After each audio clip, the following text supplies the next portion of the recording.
After the failure that was the Wii U, Nintendo succeeded tremendously with the Switch. It's currently the fastest-selling console of all time, beating even the PlayStation 2. Thus, a PlayStation version of a Switch-like device is undoubtedly an idea worth thinking about. In fact, Sony clearly has, as they've patented this. Being able to take games like The Last of Us Part 2, Spider-Man or God of War with you anywhere is a pleasant thought. But is it likely to actually happen? And what would Sony's take on the Switch be like?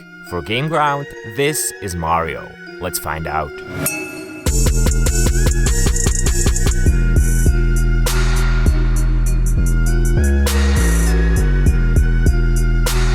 If the PlayStation Switch, as we'll call it for the purposes of this video, were to happen, there are three main ideas it could be based upon. Number one is that it would be a real successor to the PS4, just like the Nintendo Switch is an actual successor to the Wii U. In other words, the PlayStation 5 would be a dockable handheld. Sony certainly wants to make its next-gen system more powerful than the PS4 and PS4 Pro, and in fact the processors in today's high-end smartphones already are way faster than console CPUs. For instance, the A12 Bionic in the iPhone XS is about twice as fast as the PS4 Pro's AMD chip. RAM wouldn't be an issue either. Handsets like the Galaxy Note 9 have 8GB of RAM, the same as every model of the PS4. However, if the device really were to run titles with next-gen graphical fidelity, the games for the PlayStation Switch would be large. Very large.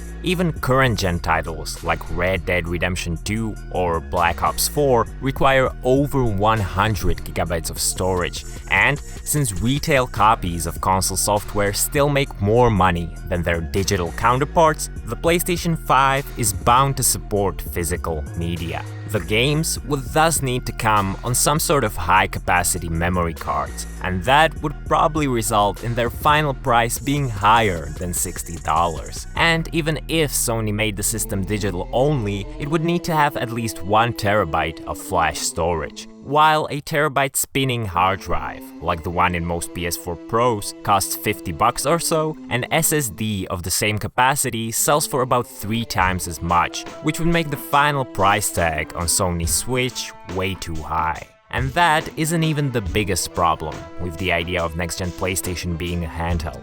That easily goes to the graphics chip. Snapdragon 845, a silicon more powerful than the Nvidia Tegra X1 in the Nintendo Switch, and the chip found in basically every current Android flagship, has nearly 4 times lower GPU performance than even the standard PS4. The technology isn't there yet, and this is the key reason why a true successor to the PS4 cannot be a handheld. Furthermore, thanks to information from various sources, we already know quite a lot about the PlayStation 5, and all signs point to it being a traditional home console. Option number 1 is simply not what the PlayStation Switch would be.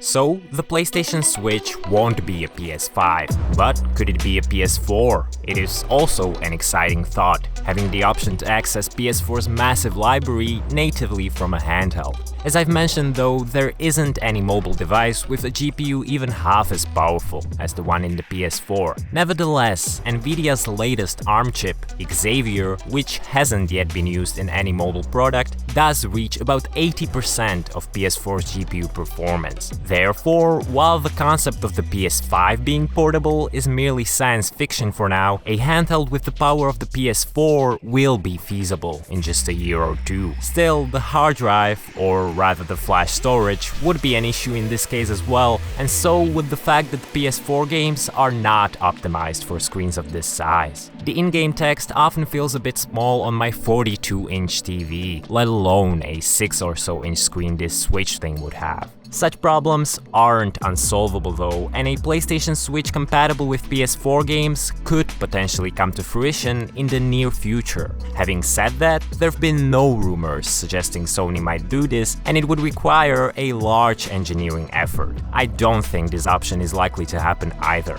The key reasons why are technical. Equipment Equipping such a small device with the PS4 technology would be difficult, and it result in a product too expensive due to costly storage. Similarly, technical reasons are why the PlayStation 5 won't be a Switch-like console. However, then there's the scenario number 3. What if the PlayStation Switch was a successor to the PS Vita?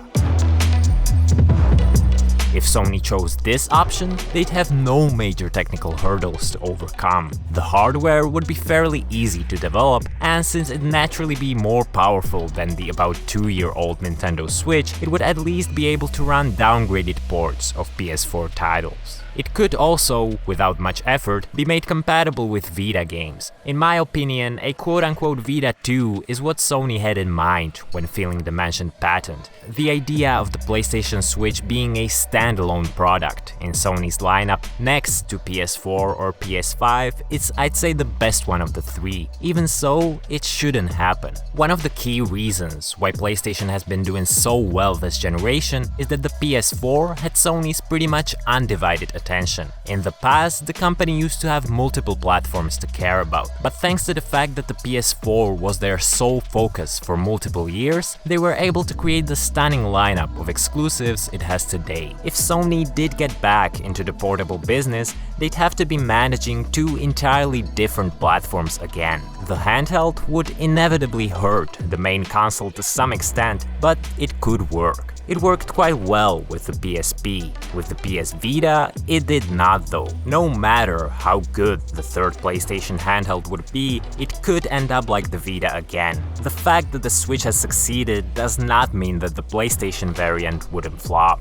After all, games like Mario, Mario Kart, and Zelda are obviously more suitable for portable gaming than Uncharted, Gran Turismo, or Death Stranding. If the PlayStation Switch were to happen, this is what I think it would be. But even the third option is improbable. It would be too hazardous for Sony, and leaps of faith aren't a part of their strategy any longer. Playing it safe has been working for them, and I'm sure they'll stick to that.